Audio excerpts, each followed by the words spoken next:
हे विमान आहे जे एकनाथ शिंदे साहेब स्वतः डावसला गेले होते. हे विमान म्हणजे 16 ते 20 जानेवारी दरम्यान 23ला हे दावोसला विमान गेलं होतं. कुठलंही विमान व्हीआयपीला घेऊन जात असेल, नाहीतर तुम्ही स्वतः जात असाल तर फ्लाईट प्लॅन द्यावा लागतो. फ्लाईट प्लॅन जात असेल, समजा आपण पुण्यावरनं समजा दिल्लीला चाललो, राजस्थानच्या एअरपोर्टला सांगावं लागतं, ETCला सगळ्याला सांगत क्लिअरन्स घेत पुढे जावं लागतं की दुसरं विमान आहे का. आणि जर इंटरनॅशनल प्रवास असेल तर मग तिथे आपल्याला बघावं लागतं की दुसऱ्या देशांची परवानगी आहे का. आणि बिना परवानगी जर विमान त्या देशामध्ये गेलं तर ते विमान पाडलंही जाऊ शकतं. आणि तसंच काहीतरी हे एकनाथ शिंदे साहेबांच्या बाबतीत घडलं अशी माहिती आमच्या आहे. एकनाथ शिंदे साहेब स्वतः होते, त्याच्यामध्ये काही इतर अधिकारी होते. याच्यामध्ये झालं असं, बहारेनला हे विमान खरं 8 तासाचा प्रवास आहे, लेअर जेट सहसा 4 तासच्या आसपास जाऊ शकतं. बहारेनला हे विमान उतरलं, त्याच्यात रिफ्युलिंग झालं. रिफ्युलिंग झाल्यानंतर ते झुरिकला जात असताना इराण, कारण उडल्यानंतर इराणचा समुद्र आणि तो भाग येतो, इराणमध्ये त्याला तिथून जावं लागतं.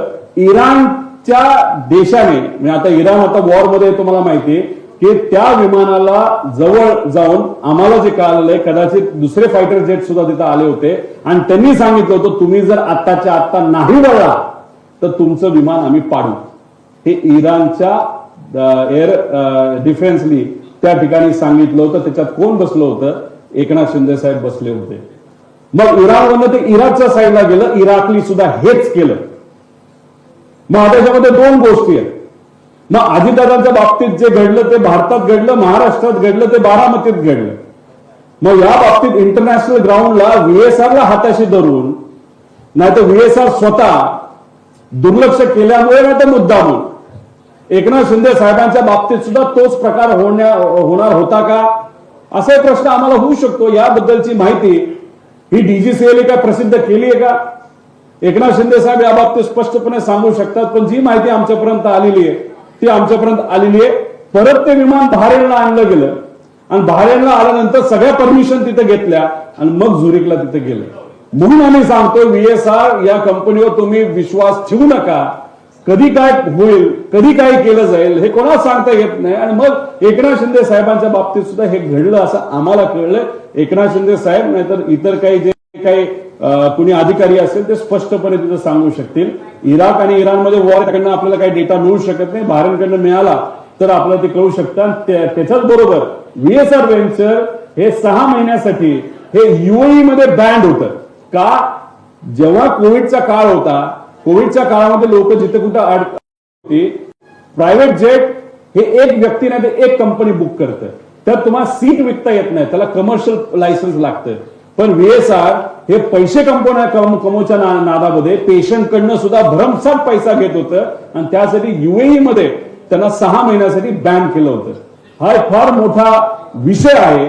VIP ते सुद्धा महाराष्ट्राचे VIP मुख्यमंत्री होते एकनाथ शिंदे साहेब, त्यांच्या बाबतीत सुद्धा VSRली असंच हलगर्जीपणा, नाहीतर मुद्दामून काय अशा गोष्टी केल्या असं आमच्या सगळ्यांचं त्या ठिकाणी मत आहे. पुढे हे 2 विमान आम्ही का म्हणतो इन्व्हेस्टिगेशन लवकर करा लवकर करा लवकर करा, त्याचं कारण असं आहे की कागदपत्र रंगवली जाऊ शकतात, जी रंगवली जात आहेत.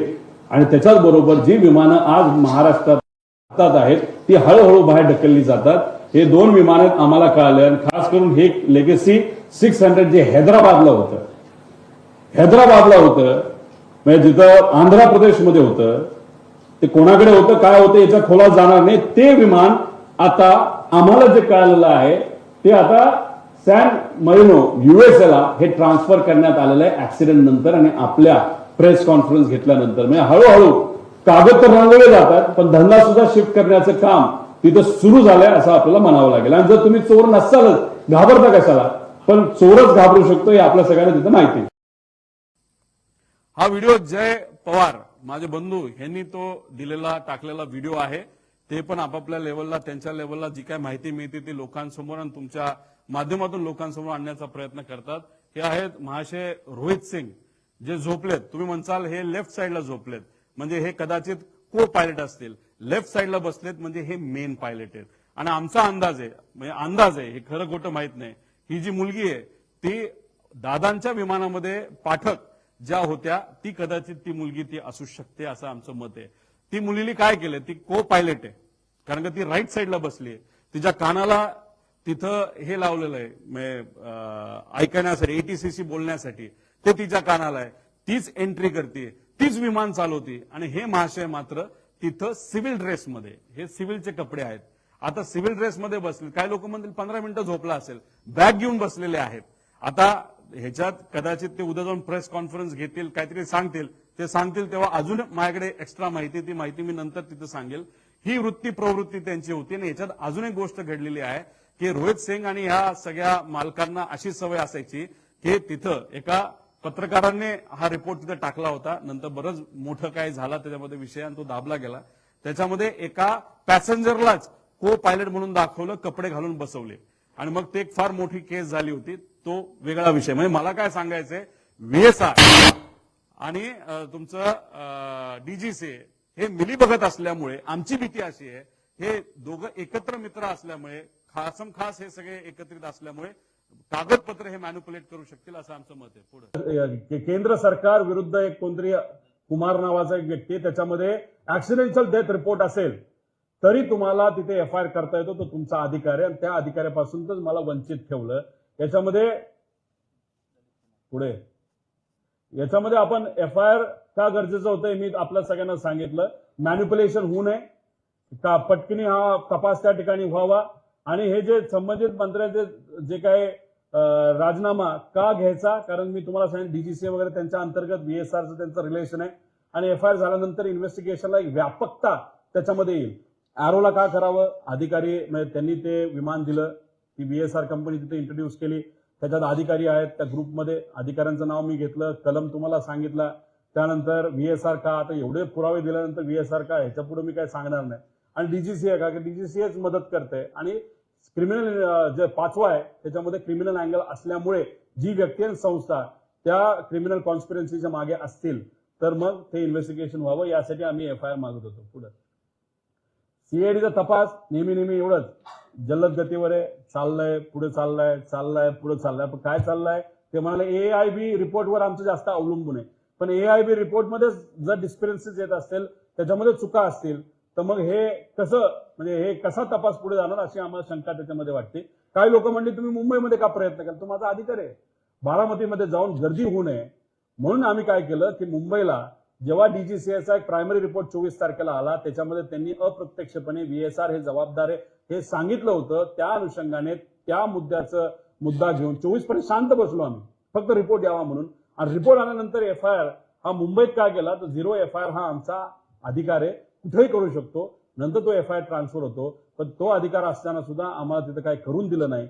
मग आम्ही गेलो बारामतीला पण आम्हाला काय करून दिलं नाही. मग आम्ही गेलो सीआयडीकडे पण आम्हाला तिथे एफआयआर करून दिला नाही. मग आम्ही तिथे एक स्टेटमेंट 180 कलमच्या अंतर्गत तिथं दिलेलं आहे. त्याच्या बाबतीत काय होते बघू. पण आमची अजून सुद्धा मागणी एफआयआर हा तिथं झाला पाहिजे. पुढे आता ह्याच्यामध्ये बघा, रोहित पवार फक्त विरोधात आहे, एवढाच फरक आहे. आता ही आहे कुठली केस तुम्हाला माहित असेल, घाटकोपरमध्ये 18 जून 2018ला एक बीच क्राफ्ट नावाचं विमान हे 4-5 लोकांना घेऊन तिथं दुर्दैवाने तिथं घटना घडली, ऍक्सिडेंट झाला. आणि त्याच्यामध्ये जे सगळे होते ते त्याच्यामध्ये मृत्युमुखी पडले. व्हिजिबिलिटीचं कारण हे सांगण्यात आलं, काहीच झालं नाही. ते बिचारे जे पालक होते, नातेवाईक होते, ते नुसते पोलीस स्टेशनला जात गेले, अरे एफआयआर करा. आता ऍक्सिडेंटल डेथ रिपोर्ट झाला होता का? हो. एआयबी तपास चालू करत होतं का? केली होती. आणि मग या लोकांची इच्छा होती एफआयआर झाला पाहिजे, नाही एफआयआर होत झाला. मग 9 महिन्यानंतर किरीट सोमय्यांच्या मदतीने, त्यांचं मी आभार व्यक्त करतो, त्यांनी पुढाकार घेतला. सरकार त्यांचं होतं, फरक तेवढाच आहे, किरीट सोमय्या त्यावेळेस सरकारमध्ये होते. आज आम्ही विरोधात आहोत. आणि त्या लोकांना न्याय मिळाला याचा आम्हाला आनंद आहे. नाही तर न्याय मिळेल अशी अपेक्षा आपण करूया. आणि पण मग आमच्या काकाला न्याय मिळाला नाही पाहिजे का? अजितदादांना न्याय नको का? उपमुख्यमंत्री, माजी उपमुख्यमंत्री न्याय नको का? जे गेले 40 वर्ष या महाराष्ट्राच्या राजकारणामध्ये लोकांच्या हिताचं काम करतात, त्या व्यक्तीला न्याय नको का? मग इथं फक्त किरीट सोमय्या जातात आणि तुमचं सरकार होतं आणि पोलीस स्टेशनला जाऊन ते दंगा घालतात, तेव्हा त्यांना तिथे एफआयआर करण्याची परमिशन मिळते आणि आम्हाला मिळत नाही. का हा भेदभाव? का तुम्ही काय लपवायचा प्रयत्न करताय? का तुम्हाला त्या दिशेने इन्व्हेस्टिगेशन गेलं नाही पाहिजे जे आम्ही दाखवतोय ही काय सत्तेतल्या लोकांची इच्छा आहे का? हे असे प्रश्न का नाही पडणार आम्हाला? आणि कोणावर झाला हा गुन्हा दाखल? हा झाला वायू म्हणजे कंपनीवर, जिथे व्हीएसआर आपल्याकडे, म्हणून आमची मागणी व्हीएसआर वर तिथं व्हावं. अकाउंटेबल मॅनेजर कोण आहे? व्ही के सिंग स्वतः मालक अकाउंटेबल मॅनेजर आहे. इथं झालं का घाटकोपरला? झाला. मग आमची पण मागणी आहे ना तिथं व्ही के सिंग वर तिथं व्हावं. चीफ ऑफ फ्लाईट सेफ्टी माहितीच नाही कोण आहे. त्यानंतर स्पेअर पार्ट सप्लायर इंडिमार, म्हणजे हे प्रफुल्ल पटलांचं जे आहे एमआरओ, हे इंडिमार, त्याच्यावर तिथं कारवाई झाली का? तेव्हा ते विरोधात होते आणि हे पण सत्तेत होते. इंडिमारवर झालं आणि ऑपरेशन चीफ वर झालं. मग काय वेगळी मागणी करतोय आम्ही? का वेगळा न्याय? घाटकोपरला किरीट सोमय्यांनी पुढाकार घेतला, तुमची सत्ता होती, तेव्हा तुमचा एफआयआर होऊ शकतो. मग आता आम्ही आमच्या न्यायासाठी इथं धडपड करतोय, आमदार असून सुद्धा आमचा एफआयआर तिथं घेतला जात नाही का? ह्याच्यासाठीच काळबेरा आहे का असा प्रश्न आता लोकांच्या मनामध्ये निर्माण व्हायला लागलाय. रिपोर्ट बघितल्यानंतर सुद्धा त्याच्यामध्ये काळबेरा आहे का असं वाटायला लागलंय आणि एफआयआर करून दिला जात नाही. याच्यावरनं सुद्धा त्या ठिकाणी आम्हाला काळबेरा आहे का वाटणार नाही? साहजिकच हा प्रश्न मीडियाला सुद्धा पडला, लोकांना पडला, आम्हाला पडणार पुढं. हे बाकीचे सगळे प्रश्न आहेत आमचे जे अनुत्तरित आहे. एफआयआर दाखल केला जात नाही, बाकी सगळा डेटा वगैरे ते सगळे मी त्यात खोलात जाणार नाही पुढं. असे बरेचसे प्रश्न आहे. सुशांत सिंगचं मी सांगितलं 2 दिवसात सीबीआयला दिलं. दादांचा 18 दिवस विनंती करून त्यांच्या पक्षाने सुद्धा, मग त्यांच्या पक्षातल्याच काही नेत्यांना हे इन्व्हेस्टिगेशन योग्य दिशेने जाऊ नये असं वाटतंय का? असे प्रश्न आता पडायला लागला. त्यांच्याकडनं कुठंच तिथं फॉलोअप केला जात नाही. जे आपापल्या लेवलला प्रयत्न करतोय, त्यानंतर इतरही त्यांचे पदाधिकारी, कार्यकर्ते, आमदार प्रयत्न करतायत. पण मग काही प्रमाणात काही लोकांना हे इन्व्हेस्टिगेशन हे न्याय लेवलला, नाही तर दादांना न्याय मिळावा अशी भूमिका कदाचित त्यांची तिथं नसावी, म्हणून इन्व्हेस्टिगेशन पुढे जात नाही असं आपल्याला त्या ठिकाणी म्हणावं लागेल पुढं. आता हे दुर्दैवी गोष्ट आहे. खरं तर मी विनंती करतोय, सीएम साहेबांना करतोय, आता डीसीएम सुनीता काकींना सुद्धा मी विनंती करतोय, नका वापरू व्हीएसआर. हे असं वापरल्यानंतर आम्हाला लोक आता ते व्ही के सिंग सारखे जे व्हीएसआरचे महालागेत प्रश्न करतायत की ज्यांचे ऍक्सिडेंट झाला त्यांचे नातेवाईक विमानात ट्रॅव्हल करतायत आणि मग रोहित पवारलाच काय पडलंय हा प्रश्न निर्माण होतो. पण रोहित पवारला काय पडलंय याच्यापेक्षा आपापल्या सेफ्टीचा विचार करा. एकनाथ शिंदे साहेबांच्या बाबतीत काय झालं हे मी तुम्हाला सांगण्याचा प्रयत्न केला. इथं सुद्धा काय विमान सगळेच म्हणजे 5 लेअर जेट विमान हे मेंटेन केले जात नाहीत. बाकीचे काय तो खूप चांगलं मेंटेन करत असेल असं जर कोणाला वाटत असेल तर कृपा करून मला महाराष्ट्रातल्या सर्व नेत्यांना सांगायचंय की असं नका ट्रॅव्हल करू. खरंच उद्या जाऊन कुठली अडचण त्या ठिकाणी होऊ नये, महाराष्ट्राचं अजून मोठं नुकसान होऊ नये एवढीच आमची इच्छा त्याच्यामध्ये आहे. आणि कदाचित भुसे साहेब आहेत काय, आता भुसे साहेबांचा पक्ष काही दिवसांपूर्वी म्हणतो व्हीएसआर मध्ये आमचे नेते तिथं जाणार नाहीत आणि भुसे साहेब ते ट्रॅव्हल करतात. म्हणजे एकनाथ शिंदे साहेबांनी सांगितलेलं भुसे साहेब ऐकत नसतील, पण हा त्यांचा व्यक्तिगत विषय आहे. फक्त काळजी घ्या एवढंच आम्हाला ह्याच्यातून म्हणायचं आहे. आणि हे सगळे ट्रॅव्हल करतात म्हणून आम्ही शांत बसलो पाहिजे आणि आम्ही शांत बसणार आणि मीडिया शांत बसेल आणि महाराष्ट्राची जनता शांत बसेल दादांना न्याय द्यायच्या बाबतीत. तर कृपा करून कोणाच्या मनात शंका असू नये. त्याच्याच बरोबर मला एक गोष्ट स्पष्ट करायची आहे. मी व्हीएसआरच्या विरोधात नाही, मी डीजीसीएच्या विरोधात नाही, त्यांचं माझं कुठेही काही वेर नाही. विषय एवढाच आहे की अजित दादांचा ऍक्सिडेंट जो झाला त्या ऍक्सिडेंटमध्ये विमान हे व्हीएसआरचं होतं. डीजीसीए हे इन्व्हेस्टिगेशन एजन्सी आहे, त्याच्या अंतर्गत एआयबी नावाची जी इन्व्हेस्टिगेशन आर्म आहे डीजीसीएचा त्याच्या माध्यमातून इन्व्हेस्टिगेशन हे होत आहे. एरो नावाची कंपनी, तिथे असणारे अधिकारी, तिथे असणारे ते मालक आणि इतर गोष्टी, ह्या सगळ्या गोष्टींमध्ये गेल्याशिवाय खरं काय घडलं हे आपल्याला कळणार नाही. आणि या दोन, एकतर व्हीएसआर या कंपनी आणि जी एरो नावाची कंपनी, याला काय आपण मुद्दामून टार्गेट करतोय असं नाही, पण त्या कंपनीला कुणी ना कुणीतरी वाचवतंय याचा काही प्रमाणात अंदाज हा आम्हा सगळ्यांना तिथे येतोय. डीजीसीएच्या मध्ये असणारे पण अधिकाऱ्यांना वाचवलं जाते आणि मग वाचवा वाचवीचा कार्यक्रम काही मोठ्या ताकदवान व्यक्तीच्या मदतीने जर होत असेल, मग अजित दादांचा घात का अपघात याचं जे इन्व्हेस्टिगेशन व्हायला पाहिजे ते योग्य पद्धतीने होणार नाही. आणि ते योग्य पद्धतीने व्हावं यासाठी या सर्व लोकांकडे क्रिमिनल अँगलनी पण आपल्याला बघावं लागेल आणि टेक्निकल अँगलनी सुद्धा बघावं लागेल असं आमच्या सगळ्यांचं मत आहे. आता भाग 3 ही दुर्दैवी घटना पुढे. याच्यामध्ये लेअरजेट 45 XR हा विमानाचा प्रकार आहे. आधीपासून आपण म्हणत होतो. पूर्वी ते फक्त 45 म्हणायचे, पण त्यांनी आता त्यांच्या रिपोर्टमध्ये स्वीकारलेलं आहे. त्याच्यानंतर विमान हे सुरतला गेलं होतं हे आपण सुद्धा म्हणलं होतं आणि आता ते रिपोर्टमध्ये सुद्धा तिथं आलेलं आहे. दौरा पूर्ण नियोजित नव्हता हे आपण सातत्याने म्हणत होतो. हे सुद्धा कुठेतरी रिपोर्टमध्ये आले. ते बुकिंगच्या अनुषंगाने आपल्याला ते शोधता येतं. एकूण फ्युल क्षमतेच्या 90% फ्युल भरले होते हे आपण बोललो होतो. तर रिपोर्टमध्ये ते आलेलं आहे. त्यानंतर टाइम सिन्स न्यू म्हणजे आपण जे विमान आहे त्याची जी लाईफ आहे त्या अनुषंगाने अजितदादा जेव्हा बसले होते तेव्हा लाईफ किती राहिली होती हे आपण म्हणलो होतो. 85 तास राहिले होते ऑफिशियली, पण खरं बघायला गेलं तर 8000 पर्यंत गेलो होतो. म्हणजे ऑफिशियल लाईफ पेक्षा 3000 तास हे इंजिन पुढे गेलं होतं. हे आता एवढं तरी सिद्ध झालं. विजिबिलिटी कमी होती हे सिद्ध झालं.